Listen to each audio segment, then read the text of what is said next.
Que va faire Kenjaku? C'est la grande question. Alors que tous les yeux étaient rivés sur un affrontement, le spectaculaire duel entre Gojo Satoru et Ryomen Sukuna. Sauf que celui-ci a pris fin avec la victoire du plus fort, mais alors que tous deux se dressent encore debout, une question se pose. Où est Kenjaku?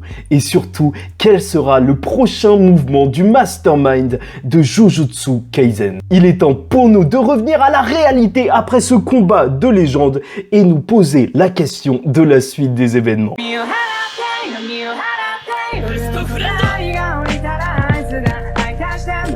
領域展開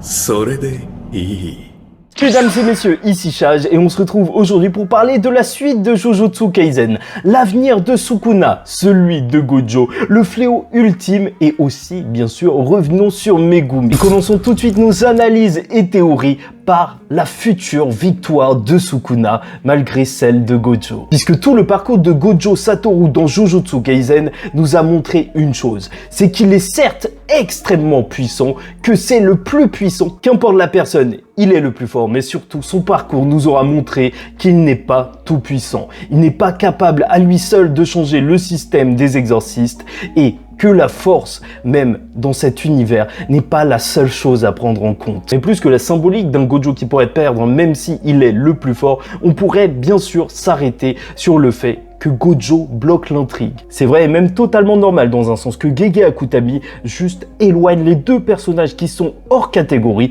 qu'ils montrent leur combat alors qu'on n'est pas dans l'affrontement final de Jujutsu Kaisen, juste car ils sont ingérables. Une fois qu'ils sont sur le terrain, ils surclassent tellement le game que il faut vraiment les mettre à part, sinon personne n'a le temps de briller. Donc bien sûr, on avait besoin de l'arrivée de Gojo étant donné que Sukuna avait été libéré. La puissance a été libérée, mais maintenant, il faut laisser la place aux élèves et surtout même leur laisser la chance de surpasser leur maître, ou tout du moins d'égaler les maîtres. Et bien entendu, la technique de l'âme de Yuji, c'est sûr qu'elle pourrait avoir une utilité face à Sukuna. Et ça, juste petit secret entre nous, j'ai une grosse théorie sur Yuji, donc j'en parlerai pas en détail ici. Bon, du côté de ceux qui pensent que Gojo devrait mourir, alors il y a un argument, celui que depuis le début du manga, Gege Akutami l'a annoncé, ou plutôt Sukuna l'a annoncé, et donc ça pourrait le faire que ses paroles deviennent réalité. Parce qu'en effet, Gojo a dit qu'il allait gagner, et il a gagné, mais ce que Sukuna a dit, c'est que lorsqu'il récupérerait son corps,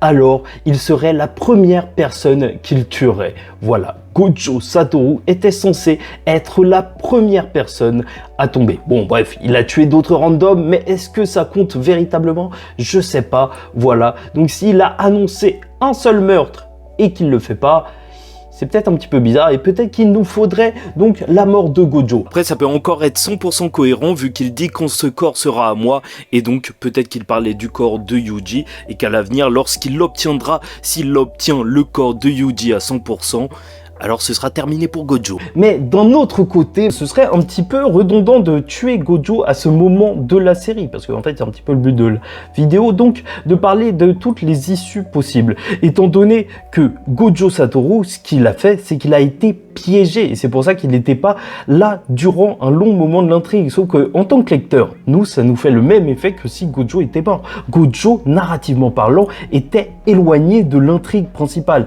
et donc nous refaire le coup une nouvelle fois, ce serait peut-être un petit peu trop redondant et peut-être pas le meilleur move à jouer parce que ça ferait Gojo il est mort, bah, il revient 2 secondes et après il est remort. Ouais, peut-être un peu trop. Ouais, encore.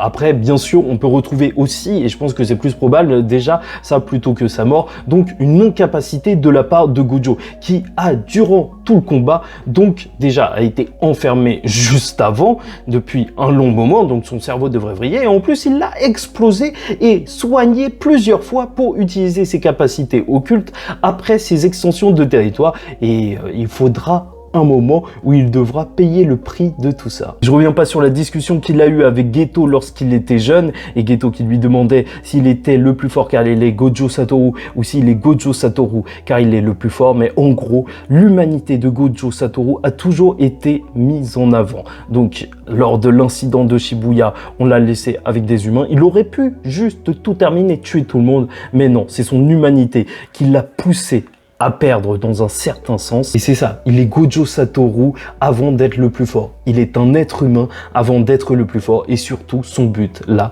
c'est de sauver Megumi. Même bien entendu, en dehors de ça, Gojo Satoru, là, il est face à un Sukuna qui a peut-être d'autres cartes à jouer. Que ce soit l'arme de Yorozu, mais on va en reparler en détail, ou même Kenjaku qui pourrait intervenir. Et c'est là qu'on va parler du bonhomme, enfin du cerveau, enfin de la grosse boule de chair. Bon, pour commencer et bien saisir le personnage de Kenjaku, même si je ferai une vidéo entière pour revenir sur chacune des infos qu'on a eues sur lui depuis le début de la série, donc soyez abonnés, d'ailleurs likez ou dislikez la vidéo et commentez, et si vous voulez dire un truc même violent, non mais pas de gros mots s'il vous plaît, mais voilà. Bref, essayons de saisir un petit peu plus le personnage de Kenjaku. Je vous rappelle qu'il a absorbé Mahito. C'est ça qu'il s'est passé à la fin de Shibuya pour lui. Il a changé l'univers après avoir récupéré Mahito dont il avait besoin, donc pour réveiller toutes les personnes à qui il avait donné des reliques pour donc pouvoir tout simplement commencer la traque mortelle. Et ce que ça nous montre en réalité, c'est que Kenjaku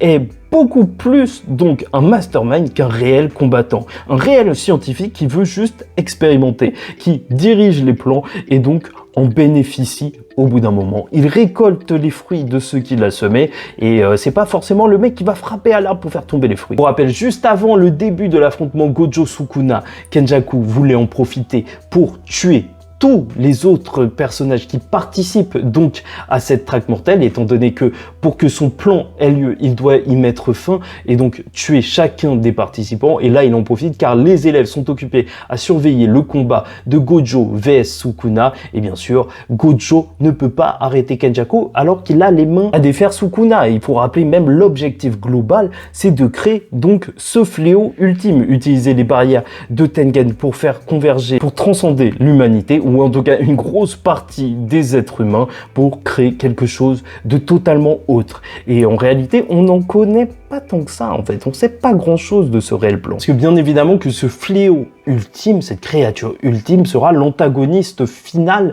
de Jujutsu Kaisen, la créature qui surpasse Fléau, Esprit Vengeur, Exorciste et autres. Et là où c'est assez intéressant, c'est qu'au final, on a vu un combat entre Gojo et Sukuna. Ils ont dépensé énormément d'énergie, c'était ce que Kenjaku voulait récolter en sacrifiant des humains, mais même en sacrifiant des soldats, en les faisant venir dans la barrière. Donc ça se trouve que même en fait ce combat faisait partie de son plan et il voulait récupérer l'énergie. Un petit peu comme Babidi dans Dragon Ball Z lorsqu'il voulait récupérer l'énergie des Z Warriors, donc pour réveiller Boo. Voilà, peut-être qu'on serait face à ça, ou même que le corps de Gojo et Sukuna, il compte l'utiliser comme catalyseur, donc comme enveloppe même, pourquoi pas, pour son fléau ultime. Oui, là, ils sont affaiblis et peut-être que Kenjaku pourrait en venir à bout. Bon, après, je sais pas, je le vois un petit peu mal à avoir Gojo, alors que Gojo, il sort d'éclairs noirs, là. Mais plus que ça, et le plus intéressant pour moi, c'est donc ce parallèle qu'on pourrait avoir avec un Kenjaku à la fin,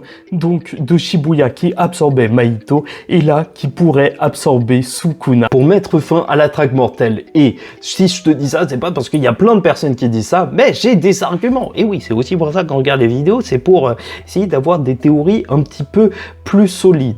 Donc, qu'est-ce qui s'est passé? Qu'est-ce qu'on nous a expliqué? On nous a expliqué que Tengen avait évolué en fait. Donc, dans son enveloppe où il n'a pas changé de corps, il avait 4 yeux et il était une créature qui se rapprochait des fléaux, et c'est pour ça que Kenjaku a pu tout simplement l'absorber et le manipuler par la suite. Et ce qui est très intéressant, c'est que dès que Kenjaku a vu donc Tengen, la première chose qu'il lui a dit, c'est « Ah ouais, tu ressembles à Sukuna maintenant ».